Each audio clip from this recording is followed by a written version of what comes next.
Boa noite, chat. Como é que vocês estão hoje, nessa segunda-feira fria para quem está em São Paulo? O resto do país acho que está quente, né? Tá uma semana aí um pouco esquisita no quesito temperatura, mas muito feliz de estar aqui com vocês, tá, camaradas? Novamente, mais uma live. A gente acabou de abrir a live, tem 2 minutos de live aberta, mas estamos aí como sempre. Deixa eu só dar uma olhada aqui como é que tá aqui, pá. Opa, pô, a Bruna tá no limbo aí da live. Assim que ela estiver pronta, já adiciono ela aqui. Eu já posso colocar você? Show. Eu agradecer, muito obrigado por seguir o canal, T_As. Então eu queria primeiro agradecer aqui a Bruna por aceitar vir conversar com a gente, colocar ela aqui na live agora. E a Bruna, Oi, boa gente. noite, como é que você tá? Tudo bem? Boa noite, tô ótima. E você? Na medida do possível, né? Que nem eu falei, eu tive que resgatar meu gato, o Peter. O Peter, ele é conhecido aqui nas lives, né? O gato do demônio. Ele subiu no telhado e pulou pro vizinho. Daí eu tive que me Que debruçar bom ali que no... essa história terminou feliz, porque geralmente quando alguém sobe no telhado não é bom auspício. Minha Não, gata não costuma vomitou ser. aqui pra caralho, só assim, gato em geral quando vai vomitar, é um escândalo, mas a minha gata ela só olhou pra baixo, pá, e aí agora tem um vômito imenso que eu não vou limpar antes de terminar a live, ó. Tá aí, ó, viu?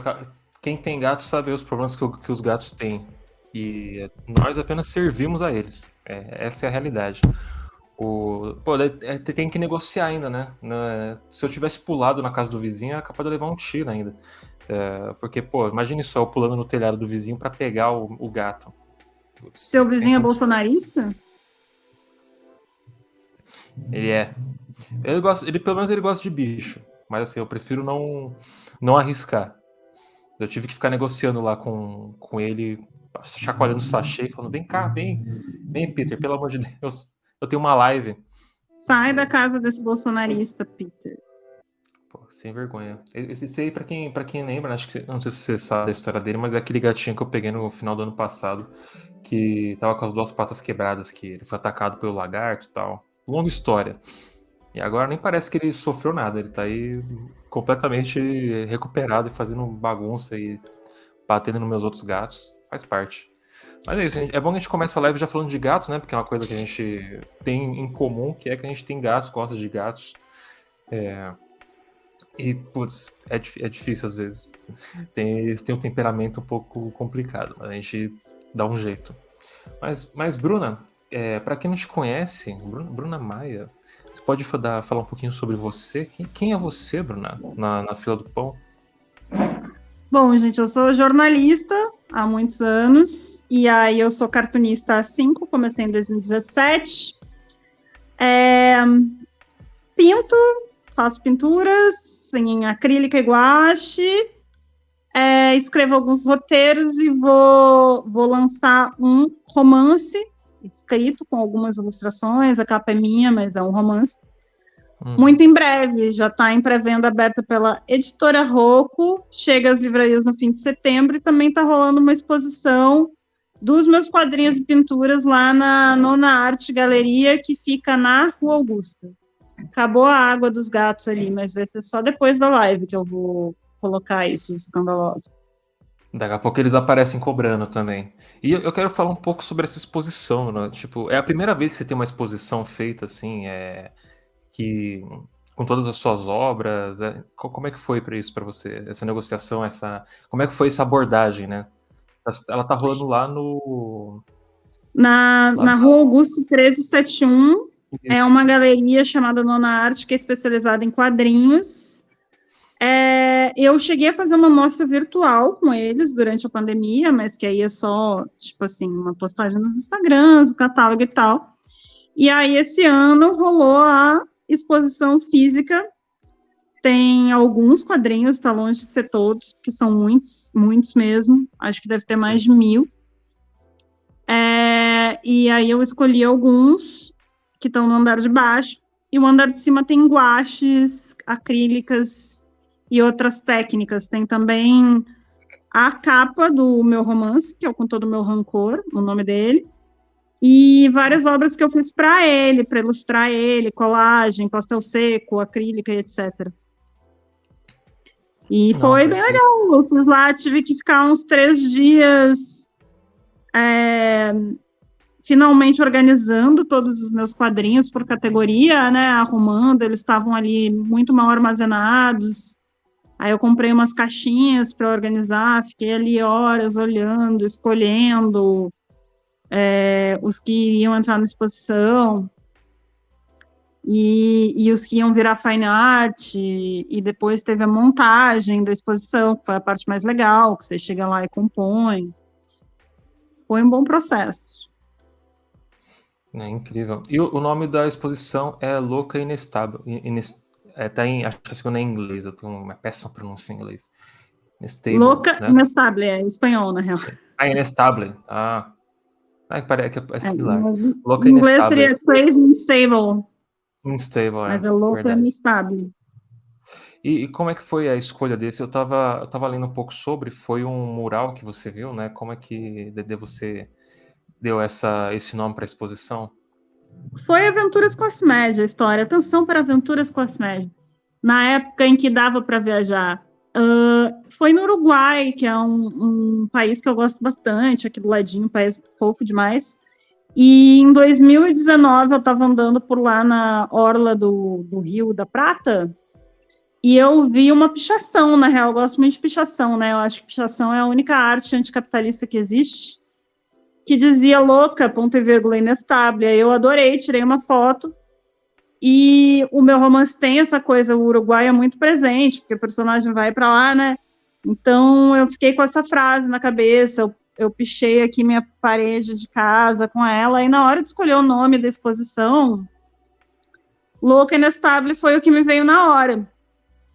E tem muito a ver com o trabalho que eu faço, que tem a ver com crítica dos diagnósticos, né? Com a questão da loucurização de pessoas e do enlouquecimento de pessoas, que são duas coisas bem diferentes, loucurização e enlouquecimento, e do elogio da loucura, de um certo tipo de loucura, como doença de protesto, né, que, por exemplo, o burnout é uma doença de protesto, que é o seu corpo e a sua mente dizendo, não quero mais trabalhar. E é uma coisa de contrapor, e penso, será que as pessoas loucas, elas não são as que estão certas? Então, foi esse o motivo. É uma coisa assim, meio que uma doença do capitalismo, né? O burnout. Você trabalhar a exaustão e sendo cobrado a exaustão pelo seu trabalho, né? Então, aí no começo do século passado era histeria, principalmente nas mulheres, né? Uhum. Porque o homem histérico, na real, nunca é diagnosticado assim, arranjam outro diagnóstico. Aí as mulheres eram muito reprimidas de várias formas, intelectualmente, artisticamente, sexualmente, e isso se manifestava no corpo delas também, porque aquela histeria do começo do século passado, ela era super, assim, qualquer coisa que uma mulher fizesse era histeria, uma crise de ansiedade, ela já estava histérica. Ela desmaiava por causa do espartilho apertado e já estava histérica. Mas muitas histerias descritas, assim, os casos mais clássicos, eles envolvem mutismo, paralisia, que na verdade eram psicossomáticas, né? Eu acho muito representativo um corpo reprimido se calar, um corpo reprimido se paralisar. Depois, outra doença que é considerada doença de protesto é a anorexia, né? Que é uma reação à pressão estética que quer que as mulheres passem fome. E é esse corpo que passa fome, ele manifesta muito essa pressão e essa hiperexposição e essa sexualização do corpo feminino a ponto de ele se tornar indesejável aos olhos dos outros. E sim, a coisa da anoréxica é uma coisa dela com ela mesma, né? Tem menos a ver com o desejo dos outros, embora tenha a ver com a aprovação social em ser vista como magra, tem muito a ver com aquela obsessão de controle que essa mulher tem, de um certo controle meio louco que ela acaba tendo sobre o corpo dela. E o burnout é isso, né? Seu trabalho, você simplesmente pifa, simplesmente diz, não vou mais. Então, é esse o conceito da doença de protesto. O corpo não aguenta mais de tanto trabalho, né? E de tanta cobrança. E como você falou, homens não eram diagnosticados, né? E eram só as mulheres. E se eu não me engano, esse negócio da histeria não foi alguma coisa que foi criada pelo próprio Freud, né? Falando sobre algo Histeria é um relacionado a termo isso. muito antigo, e como histeria tem a ver com útero, é uma coisa naturalmente atribuída às mulheres, né? E aí tinha algumas teorias, porque mulheres, de fato, elas passam por ciclos hormonais que mudam um pouco, alteram o humor. Mulheres, pessoas que nasceram com útero e hormônios que se atribuem ao feminino, né? Elas passam por esses ciclos, e aí se chamava aquela coisa, aquelas variações de histeria, mas eu não sei, deve ter um nome para o fato de que a testosterona talvez deixe os homens muito loucos. Inclusive, eu fico pensando cada vez que um homem faz uma merda, será que isso é testosterona ou socialização? Mas, enfim, esses humores femininos sempre foram um pouco loucurizados, considerados uma loucura, ao invés de serem vistos como um mérito, né, como uma coisa que podia levar a uma série de reflexões e tal. E no final do século passado estava sendo muito comum essas manifestações, que aí foi que se medicalizou, se descreveu psiquiatricamente, teve a descrição psiquiátrica do que seria histeria, que é um diagnóstico que não existe mais. O DSM mudou. As pessoas que antes seriam histéricas são o que hoje seria o histriônico e o borderline, ou se distribuem em várias coisas. A histeria, até porque qualquer coisa podia ser histeria. E ainda é uma característica psicanalítica, mas eu não sou muito fã de psicanálise, mas tem, que são os histéricos e os obsessivos, né? Mas homens, por exemplo, eles não procuram tanto tratamento para depressão e doenças mentais. Então, eles vão muito menos ao psiquiatra, ao psicólogo, eles acabam tendo menos diagnóstico porque não vão procurar, né? E aí eu acho que um exemplo muito claro disso é que o fato de que 75% das pessoas diagnosticadas com depressão são mulheres, mas a maioria, 75% dos suicídios são cometidos por homens. Talvez os números não sejam exatamente esses, talvez eu esteja errando um pouco aí a porcentagem, mas fato é, a maioria dos diagnosticados com depressão são mulheres, mas a maioria dos suicidas são homens. Então, talvez tenha uma Algo falta de relacionado, né? diagnóstico. E aí tem uma coisa assim, que a mulher que é intensa emocionalmente, que é ciumenta e não sei o quê, ela é considerada amor patológico, né? Tem grupo de amor patológico que evidentemente só tem mulheres. Mas o homem que é ciumento e mata a mulher, tipo assim, o amor patológico do homem mata, e ele não tem lá o grupo de amor patológico para homem. Então, tem historicamente essa tendência a considerar comportamentos extremos, ou nem tão extremos assim, de mulheres, como loucura, e comportamentos extremos, bem mais extremos de homem, como essa coisa de fazer guerra e ser violento, como coisas normais ou até admiráveis. Entendo. Até fui pegar aqui o dado, né, pra gente poder falar aqui. Em 2013, tem os dados aqui do OMS, contabilizou 11.821 suicídios. Desses, 9.198 são do sexo masculino e 2.623 do número sexo bem feminino. alto. Isso é Brasil. Como é que você pega esses dados assim e não vê que tem alguma coisa esquisita acontecendo, né? Tipo, por que existe essa discrepância tão grande entre suicídios masculinos e em femininos, né? O Brasil está em 8º dentre os países com o maior número de suicídios, atrás apenas da Índia, China, Estados Unidos, Rússia e Japão. Então, tipo, o Japão é outra questão, né? Que é um país muito conservador, e também tem essa pressão em cima dos homens e das mulheres de uma forma diferente da nossa aqui. Eu já conversei aqui com a Vanessa Tamura, que ela meio que falou pra gente assim, como é que é o Japão de verdade, né? Como é que é você tá trabalhando e morando no Japão de verdade, ainda mais sendo mulher, e ela faz crossfit, ela é tatuada e tal. Então, ela falando as coisas assim, é inacreditável o que a gente não sabe que acontece por lá, né? Daí você pega aqui esses dados do Brasil, mas essa informação que você trouxe, né? Os homens não vão. Acredito que é muito relacionado a ser fraco, né? se você for buscar ajuda psicológica, você é fraco. Isso não é coisa de homem. O homem, ele tem que... Relacionado a uma falta de elaboração e contato dos homens com as próprias emoções, que é uma castração emocional. Falam que as mulheres é que têm síndrome de castração, né? E eu acho que os homens são muito mais castrados que a gente, porque rola uma castração emocional muito cedo. A pessoa não consegue elaborar, falar sobre esses sentimentos e tal, e isso escapa de uma maneira bem ruim. E eu acho que uma das soluções para isso é os caras começarem a falar, porque, assim, mulheres são muito chamadas a falar sobre ser mulher na literatura, como é ser mulher ali, como é ser mulher, como é ser mulher, como é ser mãe, como é ser mãe.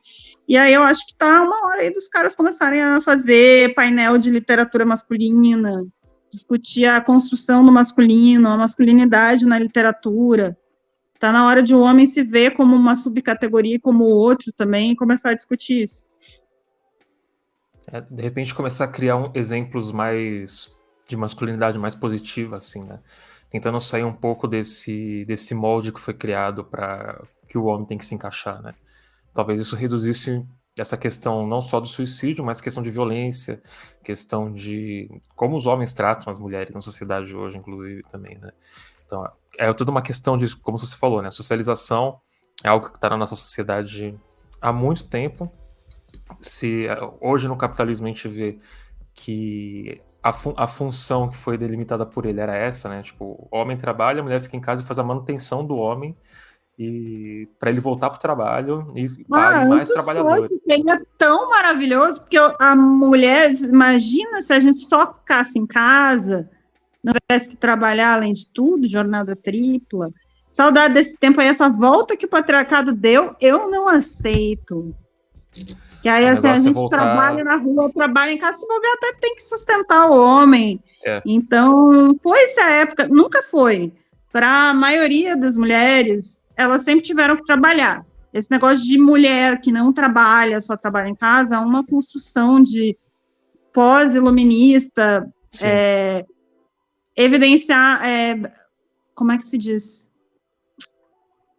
Pós-iluminista, que talvez tenha chegado ao seu auge narrativo durante aqueles anos do American Dream, que é a mulher, aquela casa grande do subúrbio, pai trabalha, a mãe fica em casa, 2 filhos, cachorro, mas só que para a maioria das mulheres não nunca foi assim. Mulheres negras escravizadas sempre tiveram que trabalhar, mulheres pobres sempre tiveram que se virar. Então, mesmo essa ideia, ela é classista e ultrapassada, e ela persiste ainda hoje, de forma que as mulheres trabalham sem parar, enquanto os homens podem se dar o luxo de só trabalhar e correr atrás do próprio sucesso, e assim, muitas vezes conseguem ter mais oportunidades, não só porque eles são homens, mas porque eles são homens, mas porque eles não têm que sair para levar o filho para o médico no meio do trabalho. A escola, eles não têm nenhuma obrigação de cuidar dos filhos ali no começo, as mulheres são saídas do mercado de trabalho, parece que 1 ano depois que as mulheres voltam da licença maternidade, 50% delas estão sem empregos, elas são saídas do mercado de trabalho, né? E aí os caras conseguem, isso é uma maneira também de os homens se tornarem mais bem-sucedidos e acumularem capital, enquanto a gente tem que gastar sendo mãe, porque muitas vezes os pais deixam a mulher lá, né, cuidando dos filhos. Enfim. Acaba sendo meio que acaba sendo uma forma de controle, né, também, imagino. De manter o controle sobre as mulheres, sobre os corpos das mulheres. Porque se ela, ainda mais essa questão, tipo, voltou da licença maternidade, perde o emprego e fica meio que dependente do homem por um tempo, né? Se ela tiver um homem, se não for escroto que sumiu, pior, soube que a mulher estava grávida, não deixou ela abortar, e depois que o bebê nasceu, ele sumiu. Já vi acontecer muito. Isso é bem comum, né? É o aborto que o homem faz, né? Ele simplesmente abandona Isso a eu já mulher. até já tinha falado isso, mas eu tenho uma amiga abortista que ela detesta esse ponto de vista, porque abandono é uma coisa ruim. E quando você diz que abandono parental é aborto, você está associando o aborto, que é uma coisa linda, maravilhosa, perfeita, e muito massa, que pode ser incrível, que as mulheres sentem um alívio incrível quando elas não querem ter um filho e conseguem abortar, com uma coisa horrível que é abandono parental. Aborto é um amor lindo, gosto Perfeito. muito. Nunca fiz, faria. Mas é uma coisa assim, aí faz uma mulher, o aborto é traumatizante, não sei o quê. O que traumatiza é a clandestinidade, porque a mulher, quando ela aborta, ela fica assim, ó, graças a Deus. Não, mas é uma ótima você trazer isso pro debate, porque eu vejo muita gente falando disso, né? Muitas mulheres, né, falando que tipo, o homem aborta quando nasce o filho, ele vai embora. É bom recontextualizar isso e trazer essa outra visão assim para mostrar, não é isso. Aborto é sobre saúde pública, sobre bem-estar e controle, né? De volta do controle das mulheres e seus corpos. E E abandono parental é só você sendo um abandono parental. escroto. E então não, eu não gosto de associar as duas coisas mais, não, embora eu já tenha feito isso. Acho que faz parte, né, tipo, desse processo de começar a aprender, né, toda essa caminhada, assim, de entrar nesse meio. E isso se reflete no seu trabalho, né? Eu vejo muito disso nos quadrinhos que você posta bastante no Instagram, lá que você fala bastante sobre homens, sobre mulheres, e a Isso forma que se também retrata, existe, né? tá? E se vocês forem na minha exposição, vocês vão ver que eu falo mal de um monte de coisa, não é só sobre homem, não é só, né? Eu falo muito mal de tecnologia, de gentrificação, eu faço crônicas, só que acontece que a internet só irrita quando eu falo mal de homem, e aí, você só fala mal de homem, é mentira. Eu falo muito mal de homem, sim, porque o homem dá motivo, e porque muitas coisas que eu vou falar mal com relação à tecnologia, capitalismo, etc., vem de uma lógica patriarcal, mas eu acho injusto falar que eu só falo mal de homem. Não, mas é que, de novo, a internet gosta dessas coisas e sempre irrita por essas coisas, né? Então, no final das contas, traz exposição pra você, né? Isso nem sempre é uma exposição positiva, né? Que eu imagino que você deve ter que lidar com muita gente escrota no final das contas. É, Mas como é que é lidar com isso, sabe? Tipo, lidar com essas pessoas. Elas acabam ficando mais nas redes sociais, né? Mas eu imagino que você já deve ter que lidar com gente dentro e fora das redes. Não, imagina, as pessoas são muito legais, assim, eu tenho pouco hater real. Pouquíssimos dos meus haters são homens. Na verdade, os homens são muito legais comigo, os que falam comigo, os que mandam um e-mail, os que interagem comigo são Caramba! massa. Quem é hater, às vezes, é radfem, que é Ah, o fenômeno da internet das feministas transfóbicas, que não gostam de trabalhadoras sexuais e acham que o tamanho do short da Anitta é o grande responsável pela sexualização das crianças. Essas minas me odeiam. Aí tem os psicólogos que não gostam de mim porque eu falo mal do Freud, e os ginecologistas que não gostam de mim porque eu falo mal de Jill. Mas eu bloqueio todo mundo, em geral eu bloqueio todo mundo. Aí quando eu tô muito irritada, porque assim, eu não gosto de ser agressiva com as pessoas, mas eu sou uma pessoa um pouco mais assertiva, né? E aí eu uhum. não vou, eu tento não ser escrota com as pessoas de graça, mas aí a pessoa, eu tô com raiva, a pessoa vai me xingar, eu agradeço a oportunidade, porque aí a pessoa deu consentimento para você descascar ela, e eu xingo. Mas em geral eu só bloqueio e sigo adiante, mas eu até acho que eu tenho pouco hater em comparação com o potencial, porque hater é que nem mato na internet, né? Mas na Talvez vida para você real, assim, cortar, as né? pessoas são muito legais comigo. De vez em quando aparece um louco, mas, tipo assim, Ah, normal. Sempre tem. louco é covarde. Louco não, louco é legal, mas hater é covarde, né? É. Ou se é. E esse fenômeno que você falou, eu acho que quase todo mundo que eu trago aqui para conversar, assim, ainda mais candidatas tal, ainda mais muitas candidatas trans ou candidatos feministas que são não são feministas radicais, mas são feministas ou marxistas ou não se declaram feministas, tem um outro que acho que é mulherismo que elas falam. Que eu não conheço muito bem ainda, mas elas falam de mulherismo. E sempre fala a mesma coisa. Sempre tem problema com rádio na internet e começou a ter problema fora. da internet com o rádio. E é um fenômeno muito estranho para mim, que parece que se agravou nos últimos anos, não parecia ser algo que está tão presente assim, mas parece que de um tempo para cá começou a explodir mais. Você chegou a perceber isso? Feminismo materialista, que é o da Silvia Federici, é onde eu encaixo a Kate Millett, que é uma filósofa, uma feminista que eu gosto muito. Ele é um tipo de feminismo que vê o gênero enquanto classe. Então, fala ali que o gênero é construção social, o fato de você ter o seu gênero atribuído aí no nascimento condiciona a sua vida, e tem reflexos estruturais que são basicamente enquanto classe mesmo. A Kate Millett é colocada por alguns como feminista radical, a Silvia Federici como marxista, materialista mesmo. E essas minas, eu acho que elas têm razão. Na real, o gênero é classe também. Gênero não é apenas identidade, embora também seja identidade. E eu não acho essas duas visões de mundo excludentes, nem a de que gênero é biologia. Eu acho que as três coisas interagem para construir o que a gente chama de gênero, né?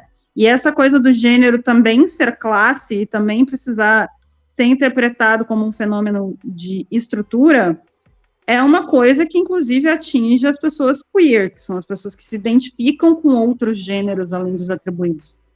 Então, é uma coisa que afeta elas, que impede que elas expressem as identidades de gênero delas da forma que elas gostariam, ou da forma que elas são, por causa da questão de classe. Só que as feministas radicais de internet, eu gosto de deixar claro que é de internet, porque eu acho que o feminismo radical deve ter. Tem, tipo, a Kate Millett é considerada radical e ela é muito boa. É quase um nem toda rádio que eu mandei aqui. Mas as feministas radicais de internet, elas são minas que vão muito fundo nessa coisa do feminismo radical, que é um certo essencialismo biológico, tipo, a mulher é que tem buceta, mulher é que tem útero, se você tem útero, tem buceta, tem essa, ser mulher, é uma coisa bem essencialista. E aí elas dizem que uma pessoa trans não é uma mulher trans não é mulher, um homem trans não é um homem, porque eles não passaram por certas questões que envolvem você ser uma mulher cis, certas opressões específicas da mulher cis. O que não quer dizer que eles não tenham passado por outras opressões, é claro. Só que as pessoas vão muito fundo nesse raciocínio e é muito rápido você pular desse raciocínio para transfobia, antipornografia, de um jeito muito assim, a pornografia é todo o problema do mundo, não é tanto assim, não acho que tudo é culpa da pornografia. Eu vejo usarem muito argumentos tipo de eugenia também, na hora de fazerem as comparações, tipo, o que é uma mulher de verdade, sabe? Tipo, daí começa a falar medir crânio, começa a medir tamanho de mão, tamanho de pé, daí teve um caso, ainda mais das rádios lá de fora, falando sobre corredoras, eu acho que eram corredoras nigerianas, né? E que tinham um pouco mais de testosterona no sangue, e elas chamando elas de homens. E elas são, se a gente for usar a lógica delas biologicamente falando, mulheres. Mas porque elas têm um pouco mais de testosterona no sangue, são um pouco diferente do que elas acreditam ser uma mulher real, pura, né? Daí já começa a ficar meio esquisito, né, o papo, sabe? Quase a gente cai numa parada de pureza racial, né? Então, aí tem essa coisa, elas não gostam de trabalhadora sexual. Aí uma coisa é você dizer que o trabalho sexual, da maneira como ele é exercido, oprime mulheres, que a pornografia, da maneira como ela é tudo isso. Mas outra coisa é você odiar culto, odiar trans, e dizer que, nossa, o short da Luísa Sons é o que o patriarcado quer. Calma, gente, né? Chata. Acho chato. Sim. Aí elas me xingam às vezes, aí eu xingo elas, às vezes eu só bloqueio elas, chamo elas de chata, mas ultimamente até elas têm me deixado em paz. Eu acho que elas têm um grupo onde elas me odeiam pelas minhas costas, podem continuar me odiando pelas minhas costas, podem continuar acessando minhas redes sociais, compartilhando meus posts, que aumenta meu engajamento. Mas eu acho bom também não ter que ver a cara dela. Acho que esse é o segredo, talvez ignorar, cortar e bloquear, né? Talvez isso tenha te preservado um pouco dessas pessoas no final das contas, né? Que não deve ter tanto assim, né? Não deve ter tipo 1 milhão aí no Brasil. Aí você vai bloqueando, uma hora se bloquear todas, não vai sobrar muito, né? O que vem encher o saco. Não, eu espero não ter que bloquear 1 milhão de rádios.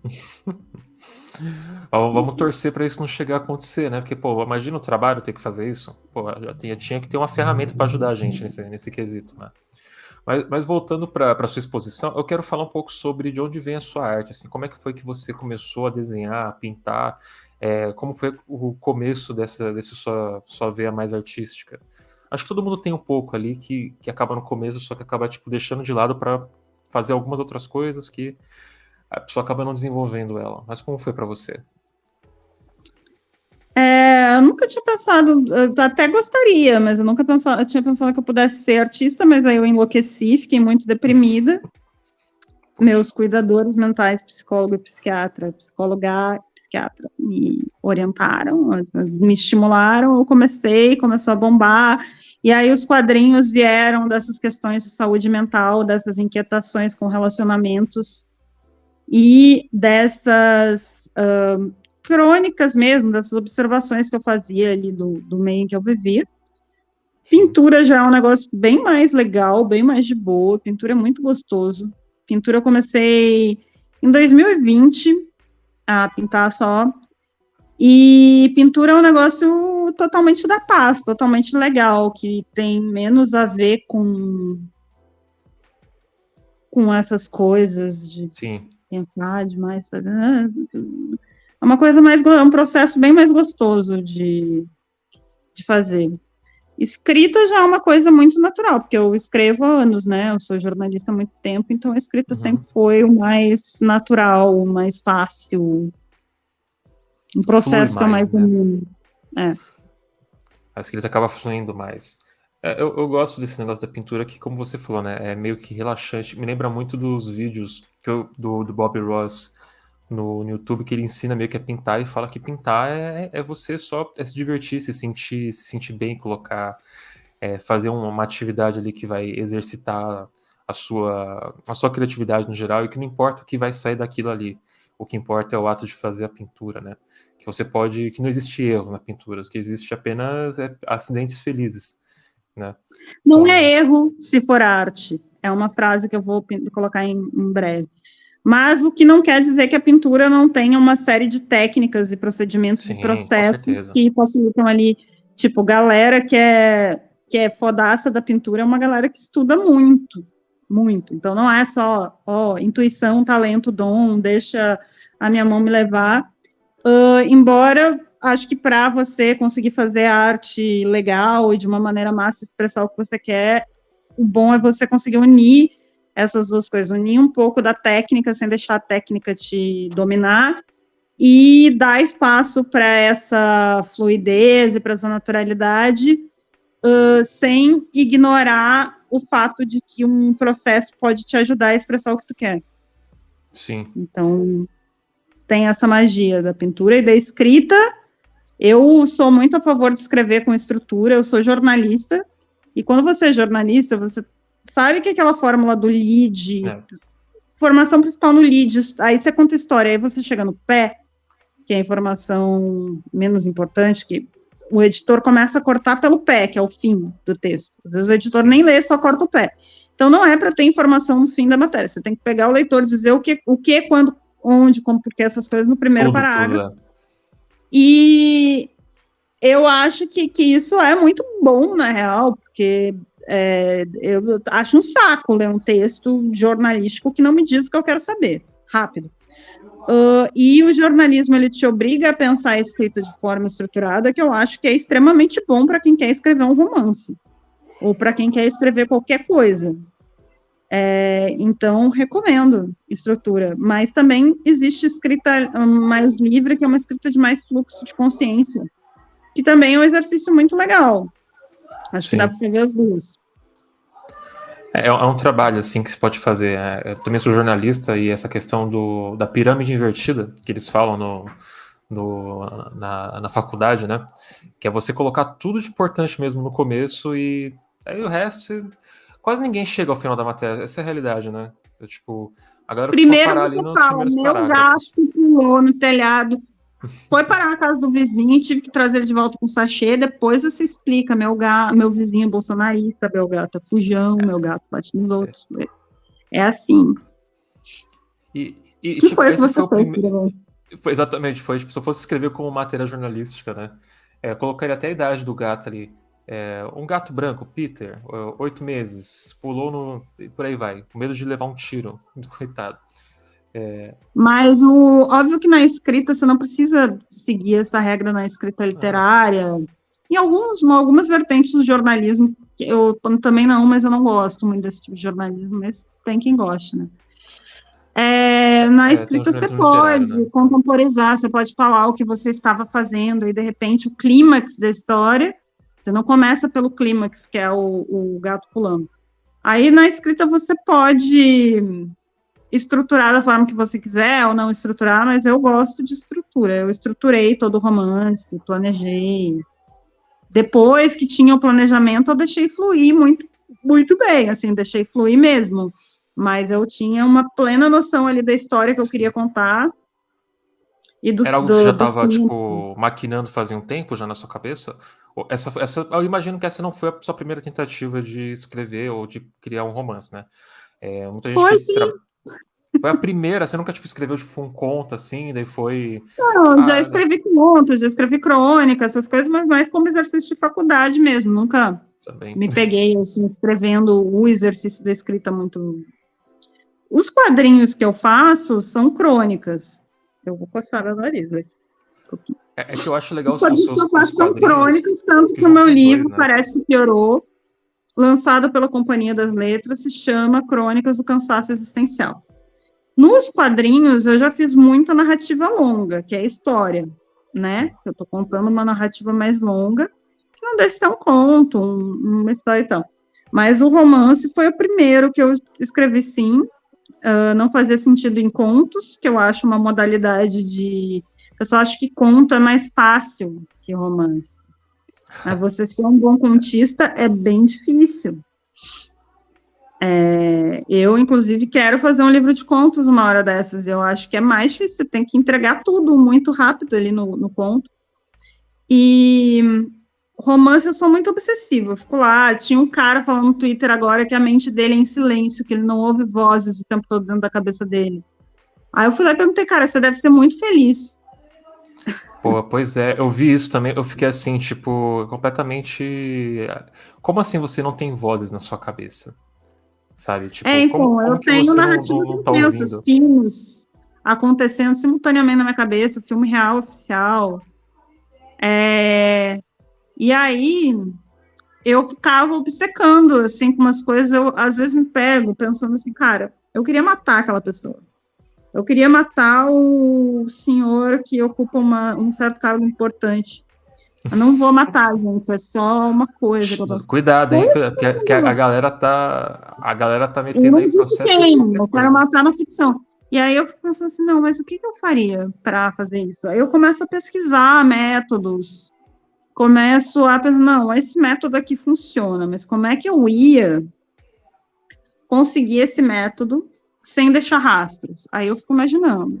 Então, eu teria que ir até tal lugar, pegar, não sei, talvez eu tivesse que fazer uma Sim. identidade falsa, mas aí eu fico de fato planejando e pensando nisso. Você não faria como a mulher falou que escreveu o livro Como Matar Seu Marido e no final das contas ela realmente matou o marido dela e escreveu um livro sobre isso, né? Sei, quem Não, sabe, né? não, que é isso, a gente só falando aqui, só tá jogando no ar aqui, pode ser que Nunca matei aconteça, mas ninguém até hoje, né? todo mundo tem um réu Mas, primário enfim, aí, né? aí eu tive essa obsessão por um tempo de ficar planejando essas coisas.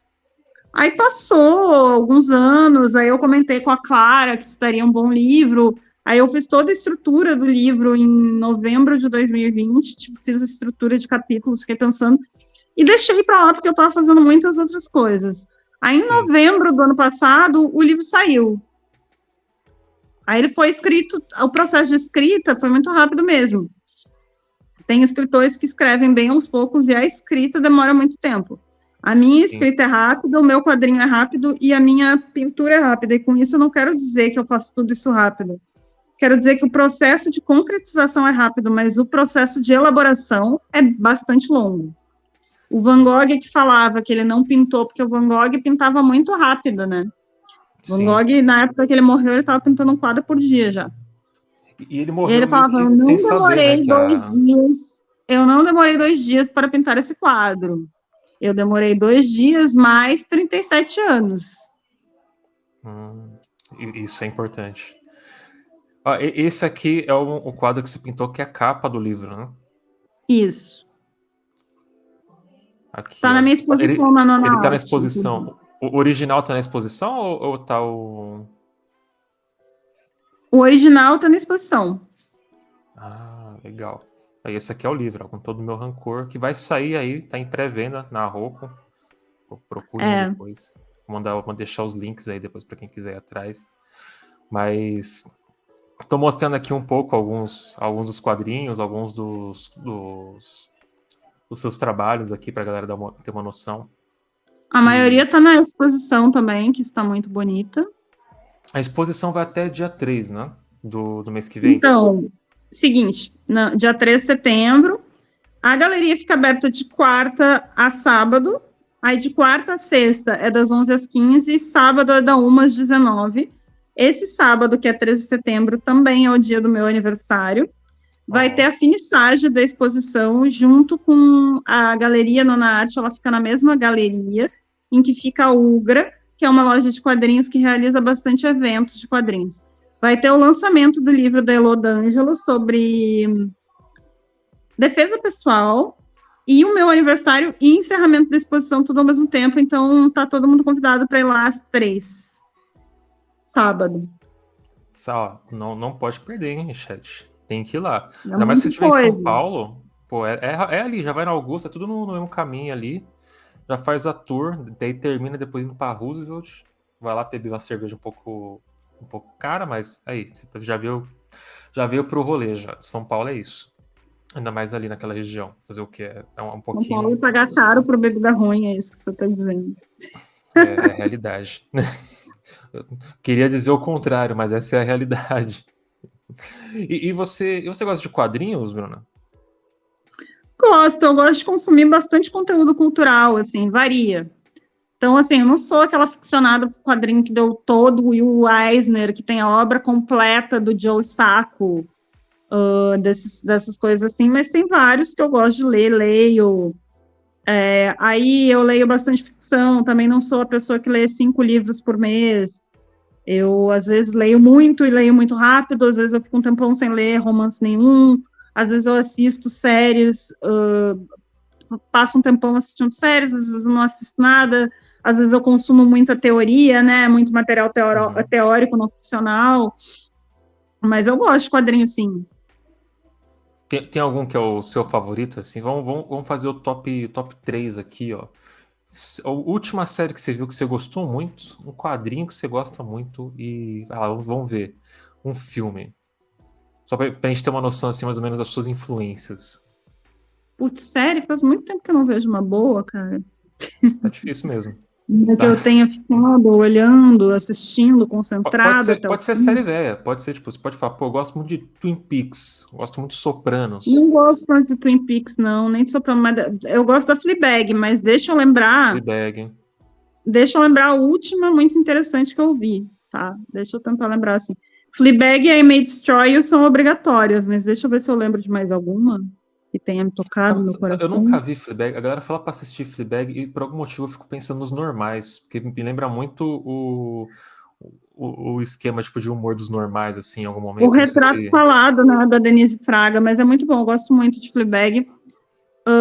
Eu gosto muito de ver série ruim, na real, porque série boa, o produto bom, ele te obriga a prestar atenção e ele exige um pouco da sua alma.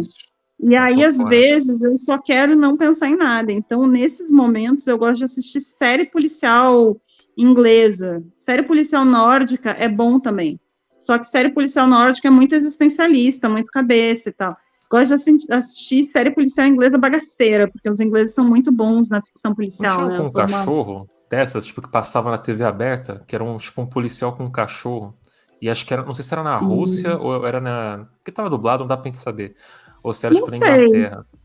mas talvez Então, se eu alguém do chat adoro lembrar. policial, investigação policial, crime, suspense, mistério, thriller, eu adoro thriller. Aí eu tava vendo uma série na Netflix, só que eu já nem terminei de ver, chama Arquivo 81. Ruim demais. Vi quase Aqui foi. tudo, mas não vi Fica a tudo. recomendação. É horrível, assistam. Mas agora eu quero assistir de verdade, real mesmo, o Bom Dia Verônica, que eu gostei bastante da primeira temporada e eu tô. Mas aí eu tô nessas, é uma série que eu quero ver. Eu quero assistir o Pico da Neblina da HBO, que é com o meu grande comediante brasileiro, para mim, o melhor comediante do Brasil, que é o Parça. Daniel Furlan. Eu sou muito fã dele. Aí eu quero assistir Pico da Neblina, mas eu tô com preguiça de começar e ter que me envolver com tudo, então eu fico vendo Arquivo 81, né? Quero assistir Maldivas na Netflix também, que é uma série nacional que parece ter sido divertida. Tem várias coisas que eu tenho que ver, mas deixa eu ver. Quadrinho, minha Tem que dica no fazer uma momento é lista, né? usar. A sorte é que tem poucos episódios essas séries, né? Não é que antigamente que tipo, cada temporada tinha uns 30 episódios pra você assistir. Tenta ver Arquivo X hoje em dia pra vocês verem. É difícil? Eu assisti Arquivo X faz uns anos. Eu não tinha visto na época, mas aí teve a época que eu viciei. E aí eu acho até que saiu do catálogo da Netflix, não? Saiu. Acho que tá na Amazon. Eu lembro de ter visto na TV um pouco, quando eu era jovenzinho. E depois que entrou na Netflix eu vi tudo. E é ruim e é bom. Então eu acho que vale a pena assistir. Não, o começo é muito divertido, o começo do Arquivo X, gosto muito. Tudo muito tosco. É, Tinha, sei lá, um homem que morava no esgoto, aí tem aquelas esse é coisas bom. espíritas. É bom, eu gosto. Aí os quadrinhos que eu vou indicar são de uma sueca chamada Liv Stromquist, que ela faz tipo um TCC em quadrinhos. Então é como ler teoria, mas de uma maneira leve e divertida com desenhos.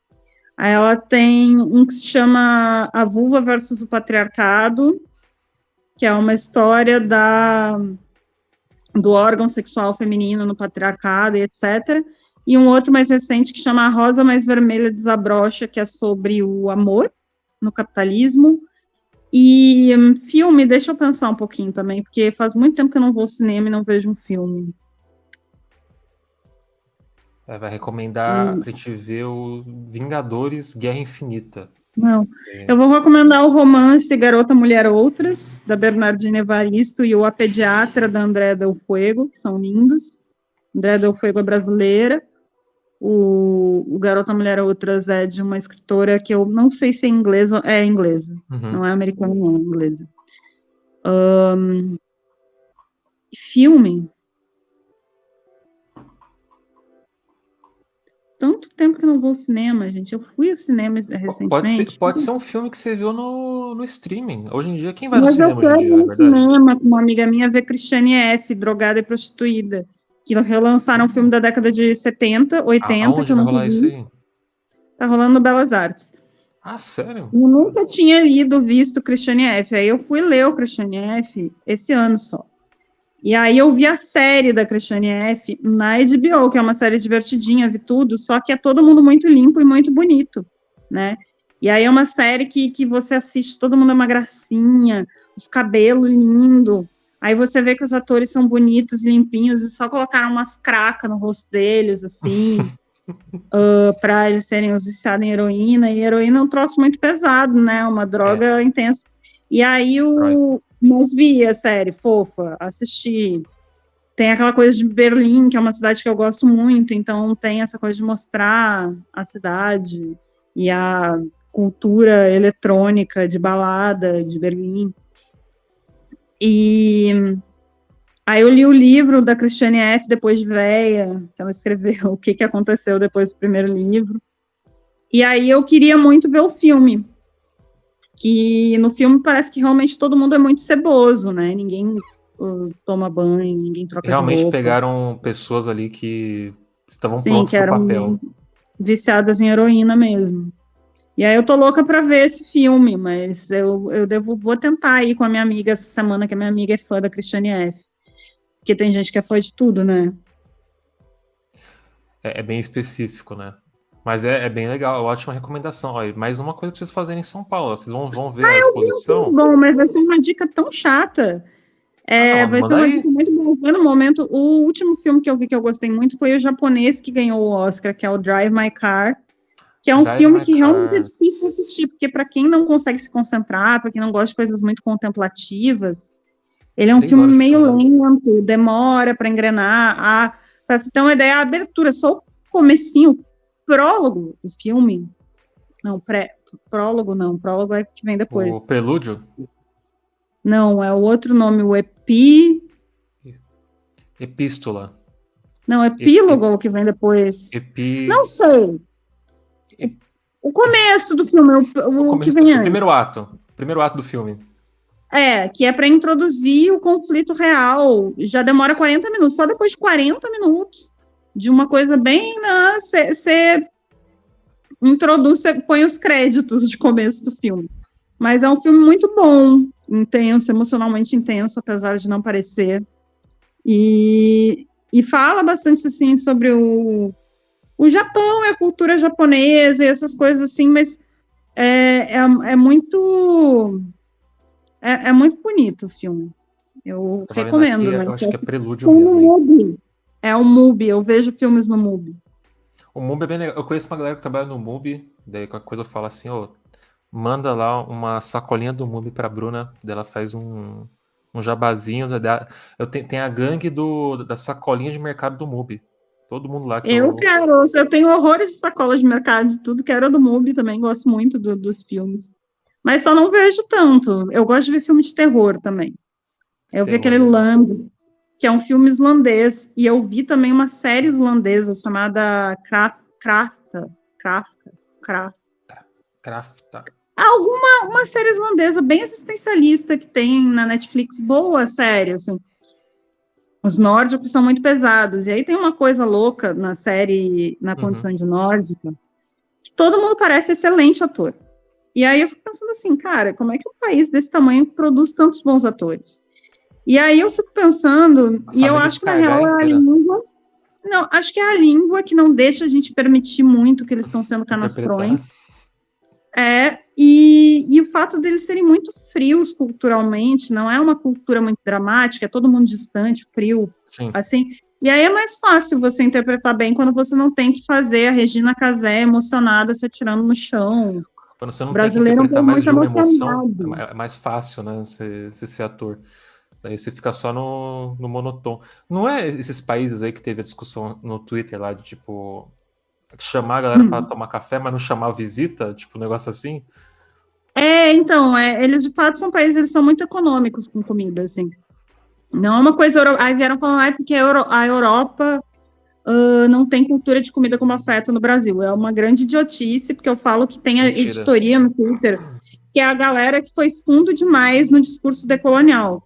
Que aí eles pensam, europeu colonizador, europeu horrível, descoloniza não sei o quê. Mas eles esquecem que a Europa, principalmente Espanha, Portugal, França, todos esses países colonialistas, eles levaram um monte de ouro latino-americano. E a Espanha usou muito bem esse ouro para criar um estado de bem-estar social muito legal, em que as pessoas são felizes. E deixou todo mundo triste aqui. Canalhas. As pessoas são felizes, as pessoas têm acesso. Foi explorando a América Latina? Foi. Mas eu penso assim, a Europa é horrível, todo mundo é triste na Europa, tipo assim, sinto muito, mas não é. E aí a Espanha é um país que tem uma cultura de jogar comida na sua cara, principalmente em Madrid. Você vai no bar, você pede um vinho ou uma cerveja, eles te dão comida, né? É incrível isso. Mas aí entrou nessa coisa da cultura nórdica, que eles são pão duro. A Holanda também, eles não têm a comida na Holanda é horrível, nos países nórdicos também é uma coisa horrível. A comida é meio feia, a gente tava vendo aqui no canal.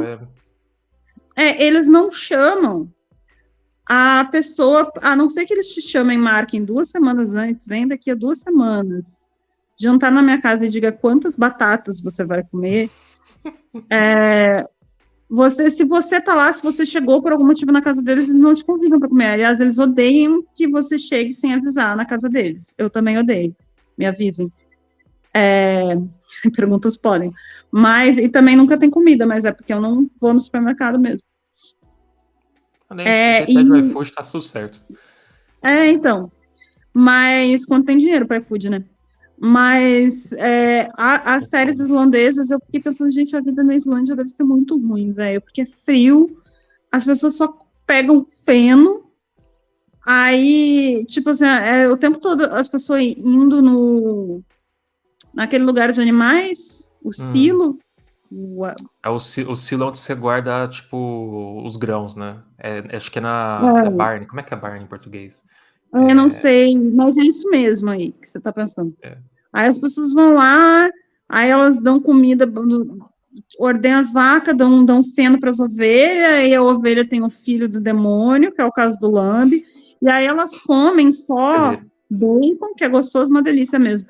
Comem bacon com macarrão e umas coisas assim, carne de porco, batata, e eu fico pensando, gente...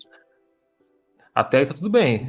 Pô, comer não, mas um macarrãozinho com aí, bacon, né? carne de porco e batata, tirando o bebê demônio, o cabrito, mas... Pô, mas você não queria ter o bebê demônio, o cabrito? Pô. Oi?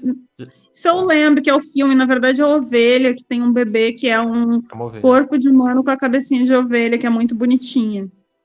Então, olha aí. O que mais quer na vida? Pô, tu vai comer macarrão com bacon e cuidar da criança ovelha. O filme não é muito auspicioso, não. É um ótimo filme. A atriz que fez é a Noomi Rapace, que é incrível. Mas o filme é meio sombrio, como tudo meio que os dark. nórdicos fazem. Eu não consigo conceber uma comédia nórdica. Até comédia alemã, mais fácil de ver. Eu vou fazer uns recomendados, que aqui no canal, de vez em quando, a gente assiste uns vídeos uns filmes da União Soviética, né? Então, todos os filmes da União Soviética a gente vê, porque quem é que vai reivindicar direito autoral do filme comunista?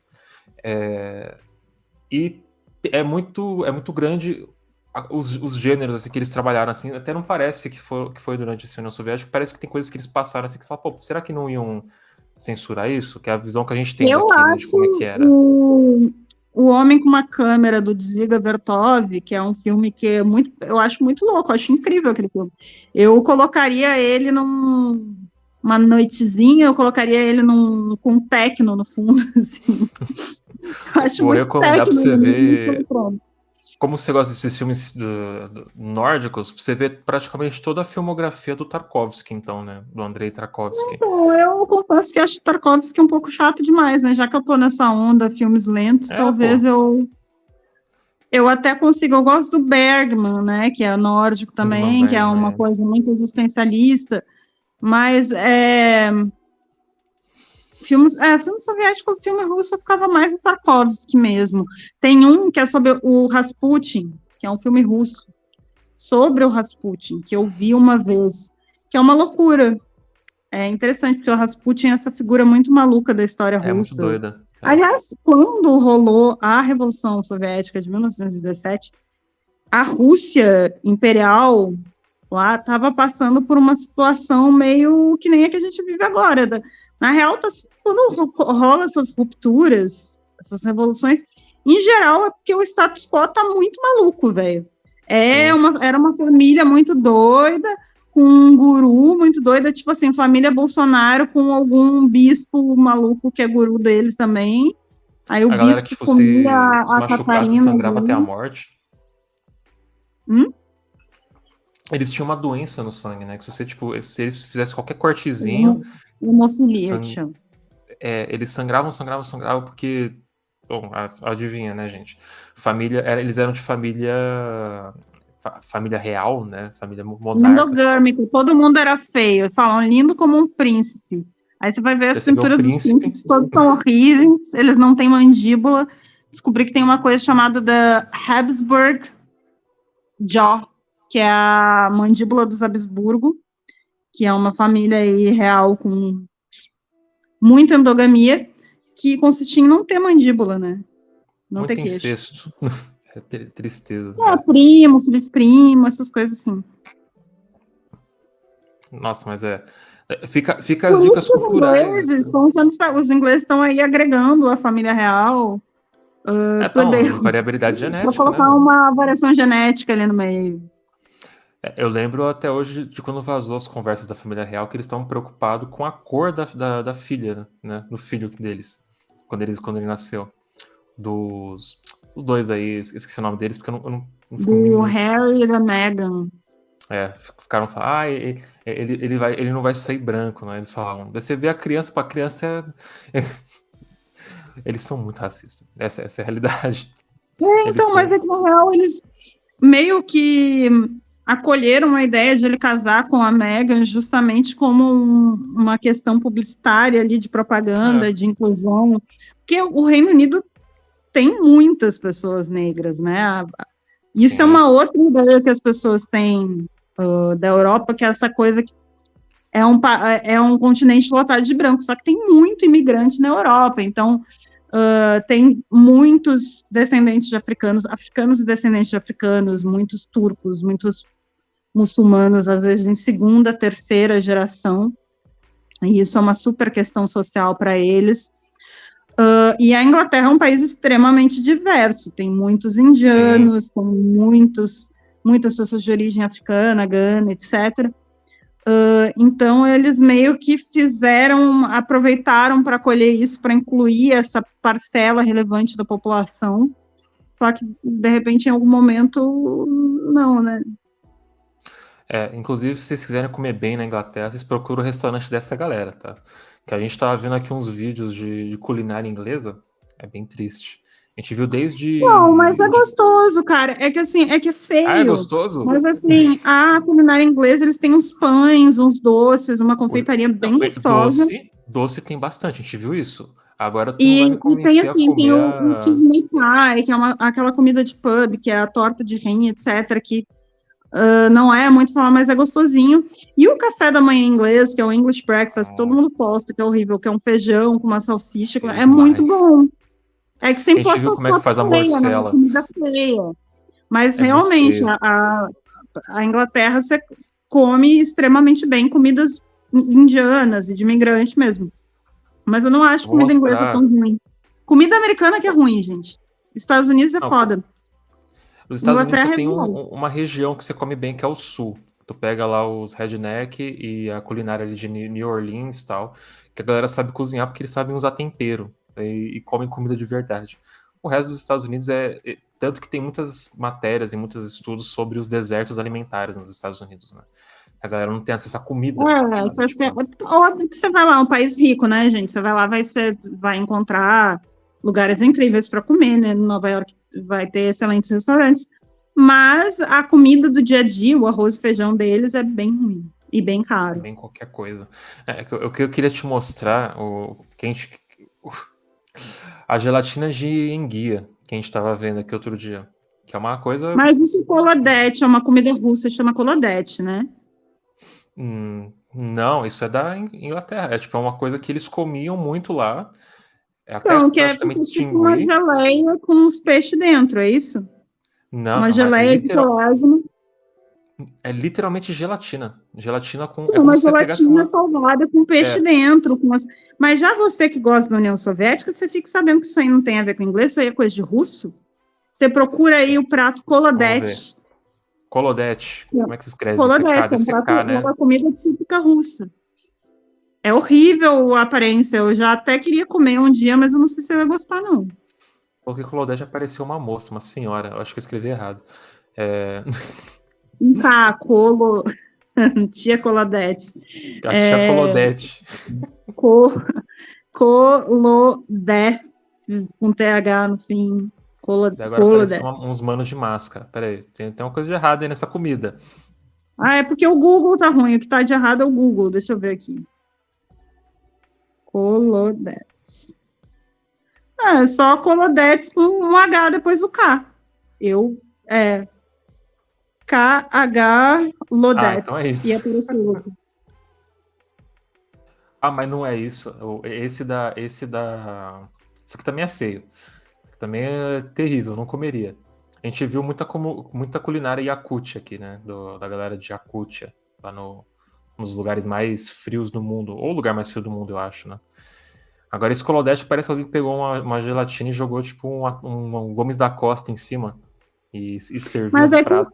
tem de frango, tem de peixe, tem umas que são mega decoradas, tem de legumes, tem umas até que é bonitinha.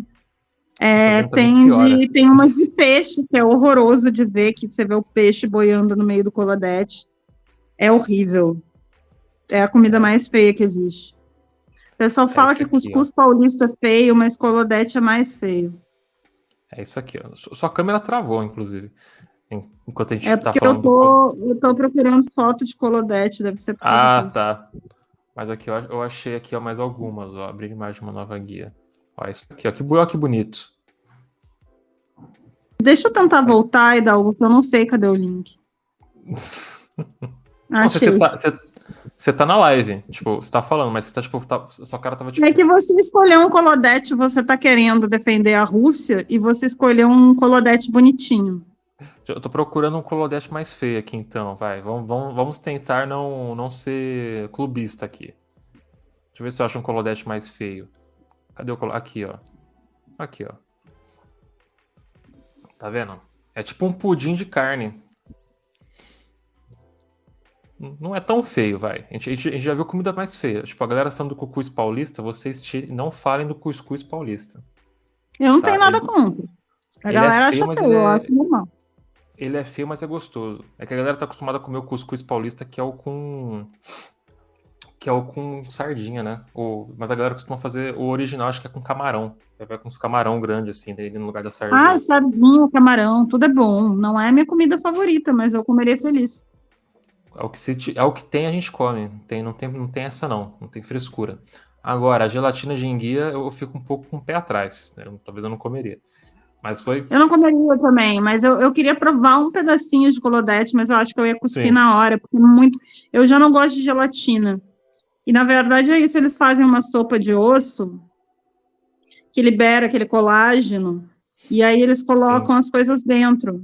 E aí, como é frio, fica naquele formato de gelatina, que nem uma sopa gelada, na real. Se É. você fizer uma canja de galinha e deixar ela na geladeira, ela vai ficar desse jeito. Inclusive, aqui no tópico de alimentos, comida, né? Tem uma pergunta que eu sempre faço para os convidados aqui no programa, que não tem o nome, eu só entrevisto as pessoas no meu canal na Twitch. Quem sempre pergunta, faz essa pergunta que ela pode acabar com a carreira da pessoa, dependendo da resposta dela. Ela pode acabar com sua vida, você tem que tomar cuidado na hora de você responder, tá?